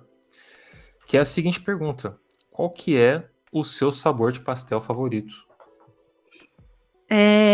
Queijo. Ou queijo com carne, mas eu acho.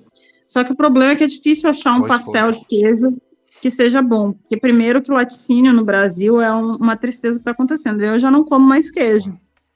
Sempre amei queijo, é uma das minhas coisas favoritas, mas não dá, tá muito caro o queijo. Mais E baratinhos, não, mussarela tem insuportável de comprar. não, eu vou causar polêmica agora, eu vou dar muita gente vai querer me matar, mas eu acho o queijo colonial gaúcho muito mais gostoso que queijo Minas, apesar de gostar de queijo Minas, pode me mandar de presente. Mas queijo colonial Olha aí. gaúcho é uma delícia. E aí eu gosto muito de uns pasteizinhos com queijo colonial gaúcho, mas com bastante queijo. Só que o problema do pastel de feira é que vem pouco queijo dentro. Vem pouco, é. E aí, assim, pastel para comer tem que ser gostoso. Que aí tem uns pastel que são ruins, que aí a carne tem aquele gosto de carne velha e tal. Então tem que escolher bem o lugar de comer pastel. Mas eu gosto de pastel de camarão, pastel de carne, pastel de queijo. Eu acho que qualquer pastel que não tenha milho, que eu não gosto de milho, pode, ou catupiry, que eu também não gosto, pode ser potencialmente bom. Mas eu acho que a principal coisa do pastel é menos o recheio e mais a bordinha. Por A isso eu bordinha sem gosto, torradinha? a bordinha crocante. Então eu gosto de um pastel que eu comi esses dias, que ele é compridinho, ele não é tão quadrado, tão retangular, ele tem assim o menor espaço de recheio, e aí toda mordida que você dá tem a bordinha por fora, além do recheio. Então o formato do pastel e o tamanho importa tanto quanto, ou até mais que o recheio, e eu acho que o pastel grande demais, prefiro pedir uma porção de pasteizinhos pequenos do que um pastelzão, entendeu? Escolha interessante, escolha interessante. Porque a proporção de recheio ela é bem dividida entre os mini pastéis. Porque eles não podem vir muito vazios, né? Eles vão vir recheadinhos. E você vai comer e vai ter a crocância da borda com o recheio. Você não vai ter aqueles espaços de vazio que tem no pastelzão grande. Interessante. Isso aí, ó, tem gente que diria que é revisionismo do pastel. Eu não sei. Não é, imagina, porção de Eu acho pastel que é tem. uma linha, eu acho que é uma linha a ser estudada, né?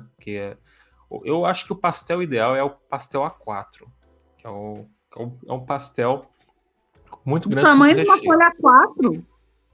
Pois é.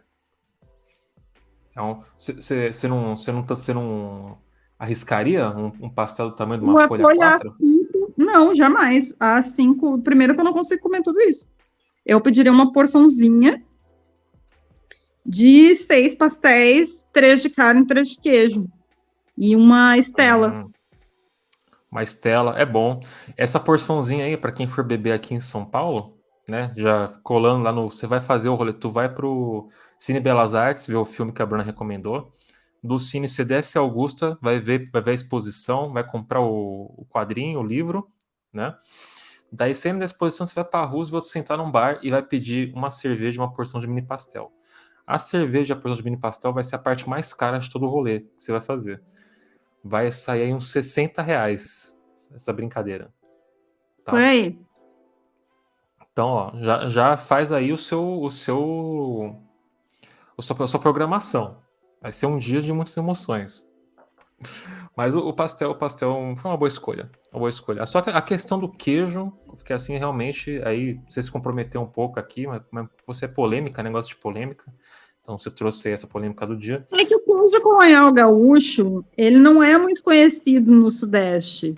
E os que chegam aqui, no que você raramente encontra, não é tão bom, porque o queijo colonial gaúcho, ele varia muito. Aí tem os que são brancos com gostinho de iogurte, os que são amarelos e mais gordos e mais fortes. Eu vou para Porto Alegre em outubro, chego lá dia 7 e volto dia 12, e que eu vou dar uma oficina de web HQ lá, e eu vou trazer 3 ou 4 queijos gaúchos dentro da minha mala e vou ficar assim, comendo só queijo. É uma boa. Assim, vamos ser sinceros aqui. Queijo é bom de qualquer forma, né? Tipo, não importa o queijo que você for comer, se é o queijo gaúcho, queijo de Minas, o importante é ter Ah, queijo. não, esses queijos mussarela de plástico que vende é horrível. Depende do lugar. Depende do lugar. Não, os mussarelas de plástico que vende por R$ 20 no supermercado é ruim. Não, esse é ruim. E tem aquele que finge que é queijo e não é queijo, que é tipo um simulacro de queijo. Pica aqueles queijo Polenguinho americano. é horrível. Polenguinho é Polenguinho, eu horroroso. não sou muito fã de polenguinho também, não. Cheddar é horrível. Não, o cheddar, isso que é foda.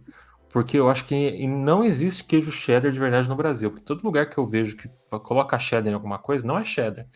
É alguma Não, é coisa tipo laranja. processado ruim.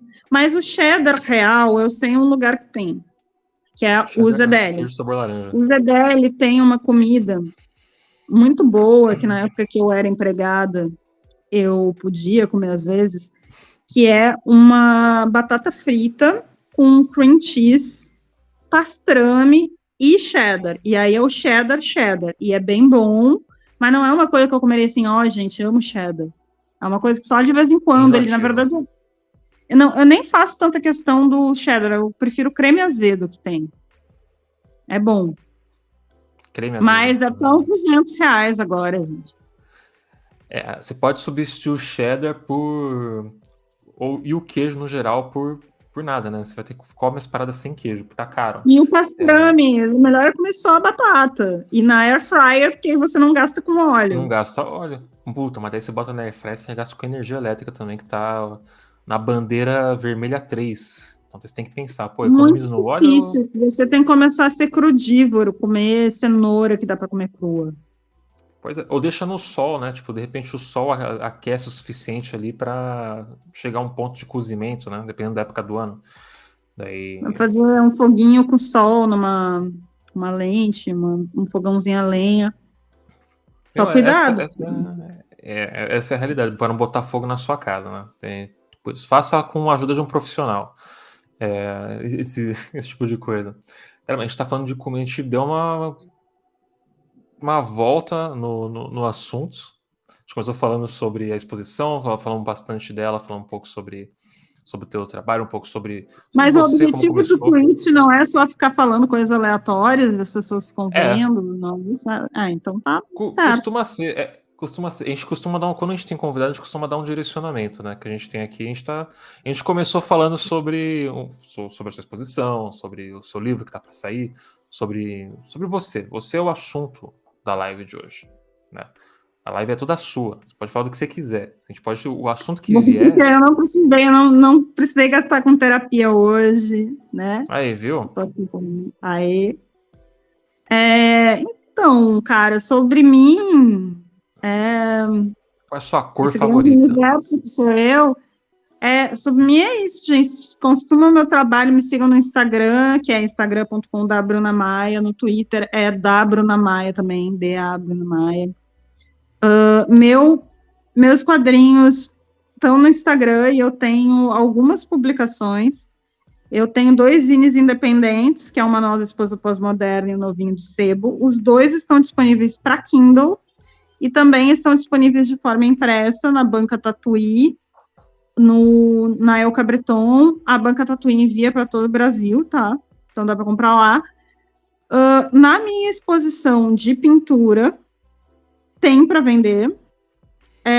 Eu fiz também Importante. crônicas visuais para um livro da Zelda Fitzgerald, da editora Ponta Edita. Participei de uma edição muito legal da revista Mina de HQ, com uma história sobre Medeia. E eu estou trabalhando em alguns roteiros, né? Que em breve eu espero que vão ao ar.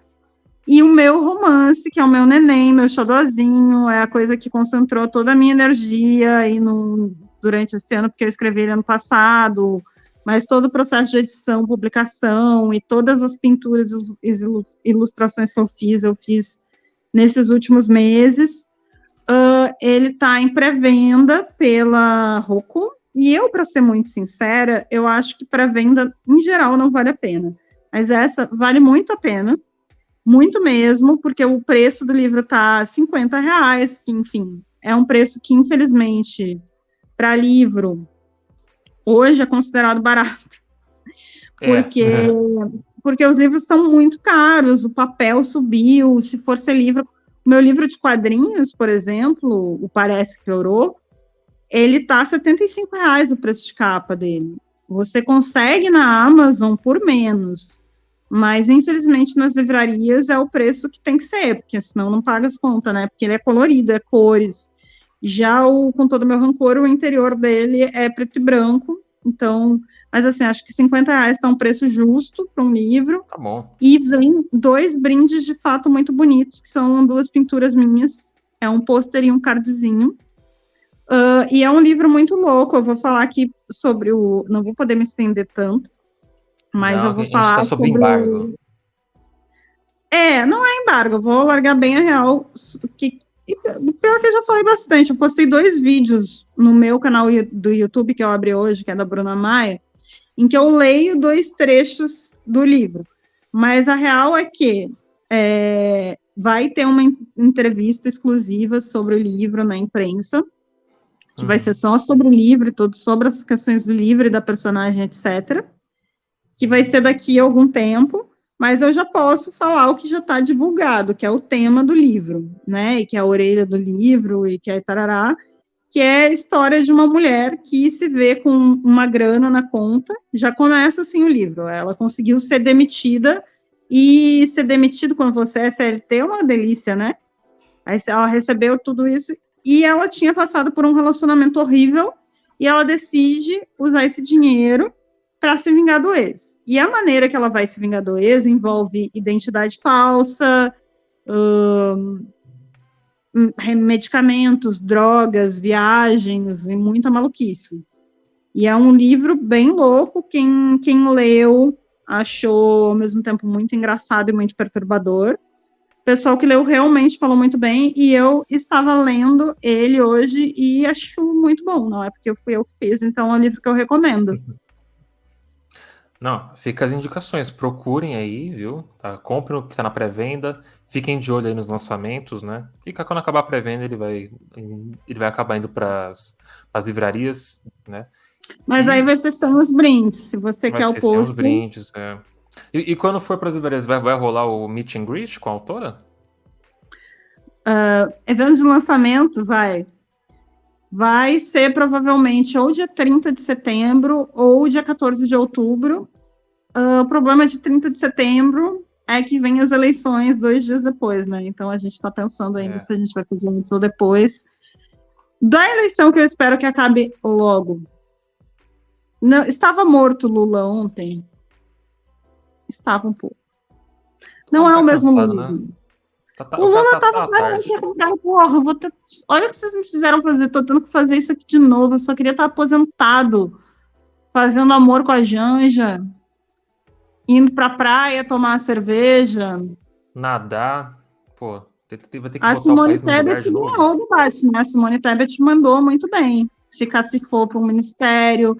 Aí eu comentei, se eu fosse uma pessoa indecisa, principalmente uma mulher indecisa, e assistisse o debate, meu voto seria de Simone Tebet, porque eu acho que ela falou muito bem, escolheu muito bem os assuntos, teve muita classe ao atacar Bolsonaro. Inclusive, acho que essa foi uma das intenções do debate, né? Porque trouxeram a Simone, trouxeram a Soraya, mas deixaram outros dois candidatos até que estavam pontuando mais, né? Como a Sofia Manzano e o Léo Péricles. Deixaram eles de fora do debate. Não sei quem é o Léo Péricles. Sofia Manzano, eu sei que é do PCB. Sim, o Léo Péricles, ele é da Unidade Popular, o partido mais novo, assim, da esquerda radical. Eles estão aí... Francamente, não conheço. Desculpa. Não, depois eu mando aí, ó. Depois você dá uma olhada lá. É gente boa, gente boa. Mas, assim, pô, ilustres desconhecidos também estavam lá. Tipo, o cara do Novo, tipo... Eu gostei que tava o cara do Novo sem piscar. E a mulher, eu fiquei pensando muito, eu acho que os olhares marcaram muito naquele debate, o cara do Novo sem piscar, e a Soraya piscando sem parar, porque aparentemente ela colocou cílios postiços e tava nervosa também, né, gente? Tava nervosa, a pessoa tem o tique de piscar. O homem do Novo, o pessoal falou cocaína, cocaína, cocaína, porque é preconceito com Farinha Limer, que acham que o pessoal da Farinha Lima só usa cocaína, mas eles usam bastante Ritalina no dia a dia, então podia ser só uma dose muito alta de Vivance, que não é nem Ritalina.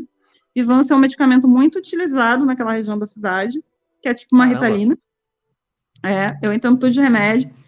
O Lula estava com o olhar do cansaço, né? O Lula estava claramente exausto. O Ciro... cara, eu vou ter que falar vou falar uma coisa polêmica aqui. Pode falar, se é polêmica. O Ciro jovem, cara... O Ciro jovem tem umas fotos dele com a Patrícia Pilar, que a Patrícia Pilar estava com uma cara de muito bem comida ali. Eu não estou dizendo que eu transaria com o Ciro hoje em dia, que eu votaria no Ciro, mas o Ciro fala muito bem, né? O Ciro tem carisma, ele se expressa muito bem. O problema é que ele é louco.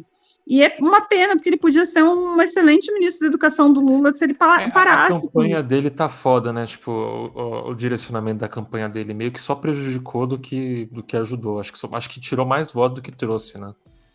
Não, e aí ele chamou o João Santana, que era um cara que é o ex-marqueteiro do PT, que em 2010 o João Santana já era tão velho que meteu a Dilma para fazer uma conversa com internautas, tipo uma live, e aí ela olhando e falando, olá, internautas. Internautas, em 2010, já ninguém falava. E aí ele tá na campanha do Ciro, tentando se comunicar com os jovens, mas tá, sei lá, tá se comunicando com meu pai, talvez. É tudo tá uma referência à Caverna do Dragão, que é o desenho mais horrível. E eles colocou, eu gosto da Caverna do Dragão, mas o plot é horrível, né? Eles colocou como Mestre dos Magos, que é um escroto que só aparece para confundir todo mundo, falar nada com nada e sair. Mas aí o Ciro estava com um olhar de... um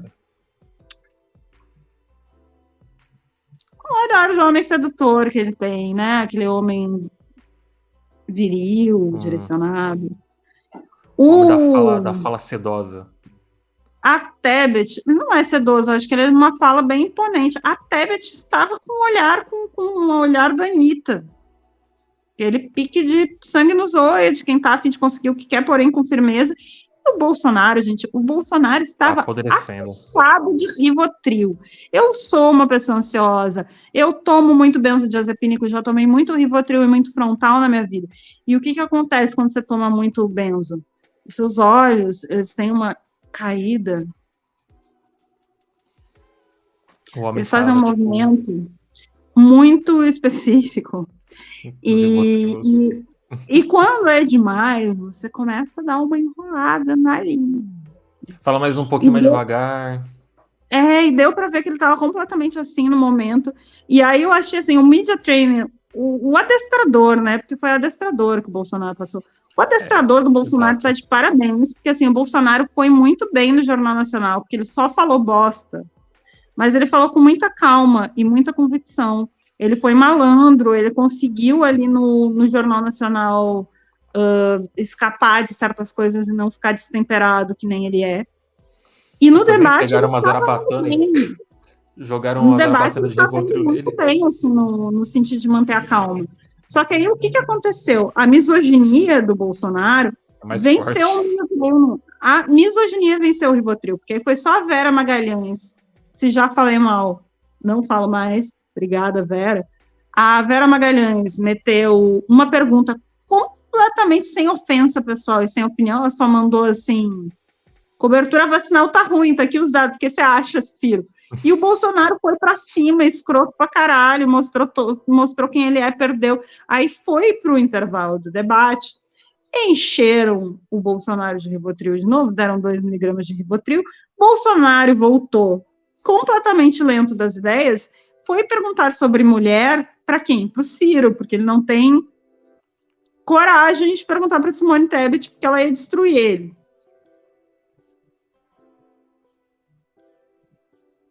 Mas Simone Tebet foi muito bem. Simone Tebet, sem dúvida, foi a grande vencedora do debate de ontem. Não tá? Acho que todo mundo que viu achou isso. Eu acho que o Bolsonaro ali, ele tá mais calminho exatamente por isso, né? Alguém deve ter segurado ele contra a vontade dele e injetado direto na jugular dele, tipo, o Rivotril, pra ele ficar mais calmo. Só que, como você falou, a misoginia dele é tão mais forte do que a medicação e o adestramento que ele recebeu, que ela acabou escapando ali com uma pergunta que não tinha nada a ver com isso, né? Então, foi inacreditável. Mas, assim, eu espero... gente, eu sou do Rio Grande do Sul, que é um estado em que terceira via é um negócio completamente possível. Vocês não estão entendendo. Germano Rigoto, que era um ninguém sabia quem era Germano Rigoto, ele começou com 3% e terminou governador, tá?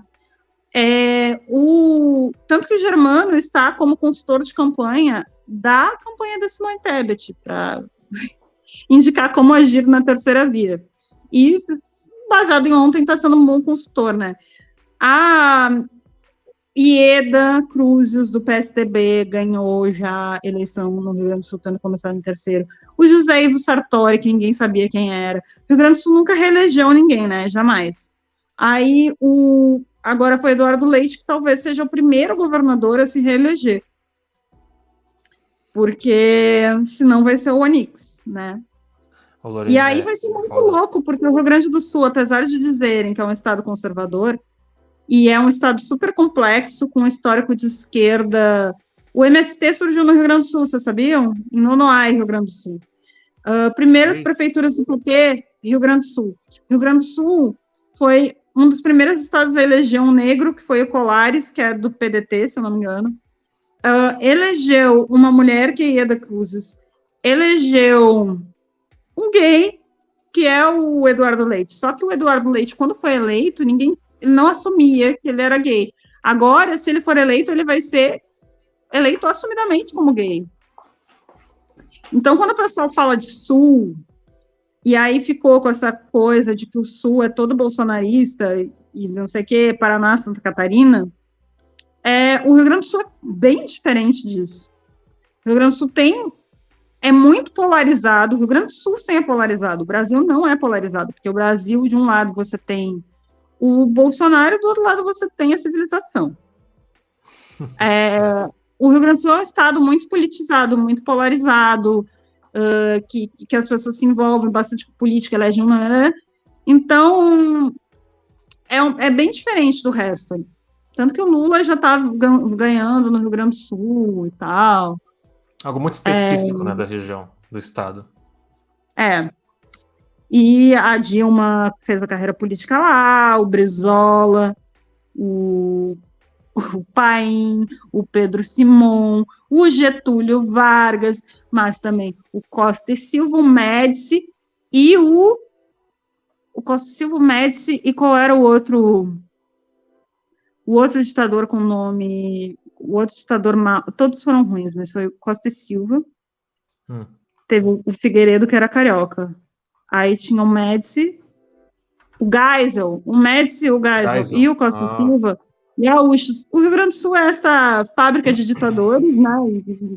A gente exportou muito ditador do Brasil, mas é essa grande contradição aí. O maior produto de exportação é ditadores. Não. A gente também exporta uma carne muito boa, arroz, 80% do arroz consumido no Brasil vem do Rio Grande do Sul. Modelo, armas, porque a indústria Taurus está onde no Rio Grande do Sul? Então fica aí, conheçam o Rio Grande do Sul. Se não conhecem o Rio Grande do Sul, fica aí as indicações. Tem muitas indicações turísticas hoje. Indicações culturais, turísticas. Visitem o Rio Grande do Sul. Eu iria, eu não sei se eu iria, eu só falei indicação, eu só dei um contexto político. Né? Vão no Rio Grande do Sul comer que. Então, aí tem a Serra Gaúcha, para vocês que gostam de comer. Aí o Rio Grande do Sul ele é muito dividido. Outro dado interessante do Rio Grande do Sul, para vocês verem como é complexo. O segundo estado com maior contingente de seguidores de religiões afro-brasileiras do Brasil, depois da Bahia, é o Rio Grande do Sul. O Rio Grande do Sul teve muita escravidão, muita influência africana, principalmente na região sul do Rio Grande do Sul, que é a região que faz fronteira com o Uruguai e a Argentina, e na região do litoral, que tem muitas pessoas negras e religião africana ali. Aí aquela parte de cima do Rio Grande do Sul, que é que todo mundo é loiro, Xuxa, Gisele Bündchen, esse rolê, italiano e alemão, é que foi colonizada por italianos e alemães. E aí, de fato, é uma região mais conservadora, onde deve ter muito bolsonarista. Porém, eu acho a comida muito gostosa e muito farta. Aí, Gramado é uma cidade cafona, né, gente? Porque fala em Serra Gaúcha, a Gramado, que é horrível, Canela é um pouco melhor, mas a Serra Gaúcha tem umas cidades mais gostosinhas, tem Bento Gonçalves, tem São Francisco de Paula, são cidades que você vai e come muito bem. Então, tem churrasco bom, aqui paulistano não sabe comer bife, não sabe fazer churrasco, então essas são coisas que eu prezo como gaúcho. Olha, paulistano também tem muitos outros não sabe problemas fazer feijão, feijão carioca feijão é horrível, feijão triste. Eu não gosto, só tem um lugar que eu gosto do feijão carioca, que é um insulto aos cariocas, porque ninguém come aquele feijão no Rio, eles comem feijão preto, que é uma cantina chamada Mama Celeste, que é a única cantina que presta no Bexiga. Pega essa dica, porque não é tão caro. É um bom lugar para você levar sua mãe para jantar. Em qualquer dia que não seja o Dia das Mães, em que tá tudo lotado. Mas o Bexiga é um bom lugar para ir para comer no geral, assim. Eu já fui lá. Eu não acho, não. Eu acho as cantinas italianas do Bexiga uma grande furada, porque a comida é farinhenta, ruim e muito cara, tirando a Mama Celeste, em que tudo é gostoso. E a comida é ótima, é a massa fresca, e até o feijão carioca é bom. Pô, acho que eu tive sorte, então, porque nos que eu fui, assim, realmente era bem gostoso. Tipo, eu fui num que era tipo um rodízio de várias massas, assim, tipo, tinha de tudo. Vinha lasanha, vinha capelete, vinha aqueles recheadinhos, esqueci o nome. Pô, mas era bem gostoso, assim. Não, tudo é meio recheado, tem várias coisas recheadas na culinária italiana. Bom, falando em comida, eu estou morrendo de fome, acho que está na hora da gente terminar nosso longo papo, que passou por muitas coisas, foi muito legal, espero que vocês tenham gostado, e eu já estou, inclusive, rouca de tanto falar, estou com um pouco de dor de garganta, então, chegando a nossa hora, prazer, e Hidalgo, foi muito legal vir aqui falar sobre o prazer foi o meu, foi, tipo, maravilhosa a nossa live, sempre gosto muito de conversar contigo, hoje a nossa conversa foi muito produtiva, a gente falou de tudo, a gente rondou vários assuntos, mas, de novo, é aquilo, a live é isso aí, a gente começa num assunto e no final a gente já tá em outro. Pô, se tu falou 1h30 com a gente aqui, tem live que a gente faz aqui que a gente fica 6 horas sem falar. Tô sabendo dessas daí, mas não dá, não tenho mais garganta para falar. É cansativo, mas é gostoso, é legal de fazer. É uma coisa que que me dá prazer de fazer. Mas aí, fica aí, quer dar um último recado para quem tá acompanhando? Então, o último tchau. Me sigam nas redes, Instagram, YouTube e Twitter, é tudo igual, da Bruna Maia, desde dado A de amor, Bruna. Maia, que nem Tim Maia, M-A-I-A. O e-mail é dabrunamaia@gmail.com. Não esqueçam de adquirir meu romance na pré-venda, vai estar chegando no final de setembro nas livrarias e para quem comprar na pré-venda, que chama Com Todo o Meu Rancor. E não esqueçam de ir na minha exposição, cujo encerramento dia 13 de setembro, às 15 horas, e também é meu aniversário, minha exposição está muito bonita, não deveriam perder a oportunidade de ir. É 3, né? Não 13. 3 de setembro. Vai ser sábado agora. Isso. Então, aproveita que a entrada é gratuita. Vão lá dar um abraço, desejar um feliz aniversário. A Bruna, eu vou comprar o livro. Com certeza eu vou comprar. Esperando cair o dinheiro aí da Twitch. E vou lá na estreia, quando ele sair, finalmente pela editora, para ter um autógrafo, né? Pelo amor de Deus. Quero um autógrafo e uma foto para postar para divulgar ainda mais o trabalho. A gente tem que usar nossas redes. Tá certo, Hidalgo. Tchau, obrigada aí pela conversa. Que é isso, eu que agradeço. Tchau, tchau, Bruna. Boa noite. Boa noite. Pronto. Então é isso, chat. O que vocês acharam da nossa conversa hoje? Nossa entrevista aqui com a nossa querida escritora, jornalista, roteirista, artista, Bruna Maia, sempre presente aí nas redes. Gosto muito. É sempre bom trazer mais gente aqui para conversar conosco. Sempre gosto de conversar com essa galera. Que bom que vocês gostaram. Né, não? Como sempre, essa live vai ficar salva no YouTube depois. Depois vocês podem acompanhar lá. Eu vou deixar todos os links lá, tá? Então vocês podem ver lá, tipo, Instagram, Twitter, tudo mais, vai estar tudo disponível lá para vocês acompanharem. Pô, a live a gente falou de tanta coisa diferente, né? A gente falou sobre o trabalho da Bruna, falamos sobre feminismo, falamos sobre comidas, que foi, acho que, um tópico que a gente ficou uns bons 30 minutos. Eu não sei o sabor do pastel favorito dela. Ela falou, tá? Ela falou, eu fiz essa pergunta para ela falou que o sabor favorito do pastel dela é de queijo, né? Ou queijo com carne. A galera vai no seguro, né? Tem uma galera que vai muito no seguro aqui no sabor do pastel.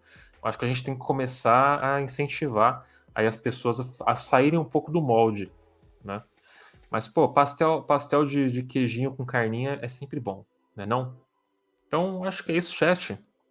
Obrigado a todo mundo que acompanhou. Acompanhe o trabalho da Bruna, por favor. Vão lá. Se você está em São Paulo, vai lá. Se está passando pela Augusta, dá um pulo lá para ver o trabalho.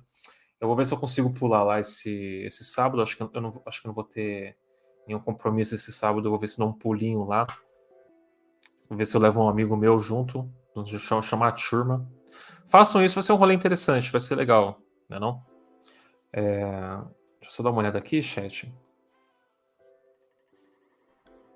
Como sempre, quem quiser apoiar o canal, tá? Sempre tem a opção aí de vocês darem um subprime se estiver sobrando. Tem o Pix do canal, se vocês querem mandar um dinheirinho direitinho pra gente aqui para poder comprar o livro. Estou aceitando. Ótimo. Foi bom demais. E quem quiser apoiar a nossa campanha de financiamento coletivo, que é onde as pessoas costumam... Eu não costumo dar dinheiro para os Jeff Bezos por lá, mas quem quiser comprar pelo Apoia-se, está lá. Eu vou encerrar a live da entrevista. Daqui meia hora eu abro outra live, tá? Então eu espero vocês lá, tá bom? Então, beijos. Até daqui a pouco, chat. Tchau, tchau. Eu vou jantar também, eu também tô com fome. Eu não jantei. Eu passei minha última meia hora que eu ia usar pra jantar resgatando o Peter da casa do vizinho. Canalha, o gato me deu uma dessa, velho. Então, tchau, tchau, chat. Até daqui a pouco. Mua.